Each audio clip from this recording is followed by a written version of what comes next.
Welcome to news Adda. Banana shake లేదా అరటి పండ్లు ఏది ఎక్కువ మేలు చేస్తుంది? అరటి పండ్లలో ఫైబర్తో పాటు మన శరీరానికి అవసరమయ్యే ఎన్నో పోషకాలు ఉంటాయి. వీటిని తీసుకోవడం వల్ల మన జీర్ణ వ్యవస్థకు ఎంతో మేలు కలుగుతుంది.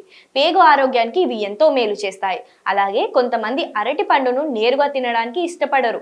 అరటి పండ్లతో బనానా షేక్ వంటి వాటిని తయారు చేసి తీసుకుంటూ ఉంటారు. అయితే అరటి పండ్లను నేరుగా తినడం మంచిదా, స్నాక్స్ రూపంలో తీసుకోవడం మంచిదా అన్న సందేహాలు కూడా మనలో చాలా మందికి వస్తూ ఉంటాయి. రెండిట్లో ఏది మంచిదో తెలుసుకుందాం. అరటి పండును ఏ విధంగా తీసుకోవడం మన ఆరోగ్యానికి, జీర్ణ వ్యవస్థకు మంచిదో తెలుసుకుందాం. నిపుణుల అభిప్రాయం ప్రకారం అరటి పండును ఏ రూపంలో తీసుకోవాలో వ్యక్తి శారీరక శ్రమపై ఆధారపడి ఉంటుంది. పేగు ఆరోగ్యాన్ని మెరుగుపరుచుకోవాలనుకునేవారు అరటి పండును నేరుగా తీసుకోవడం మంచిది.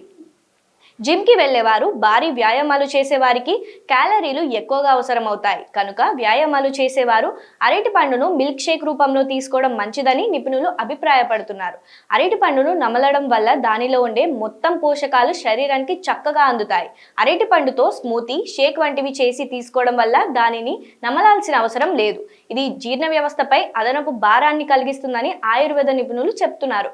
అంతేకాకుండా ఆయుర్వేదం ప్రకారం రెండు వేర్వేరు పదార్థాలను కలిపి తీసుకోవడం వల్ల శరీర సహజ సమతుల్యం దెబ్బతింటుంది.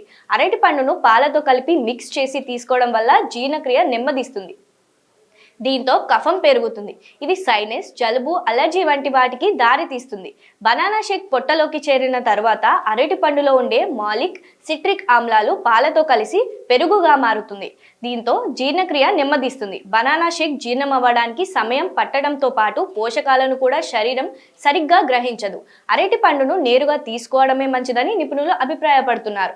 క్యాలరీలు ఎక్కువగా కావలసిన వారు అరటి పండును తిన్న 2 గంటల తర్వాత పాలు తాగడం మంచిదని నిపుణులు తెలియజేస్తున్నారు.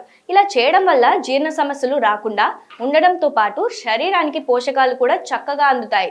పొట్ట సంబంధిత సమస్యలతో బాధపడేవారు బనానా షేక్ ను తీసుకునే ముందు వైద్యుడిని సంప్రదించడం మంచిదని నిపుణులు చెప్తున్నారు. Cut it.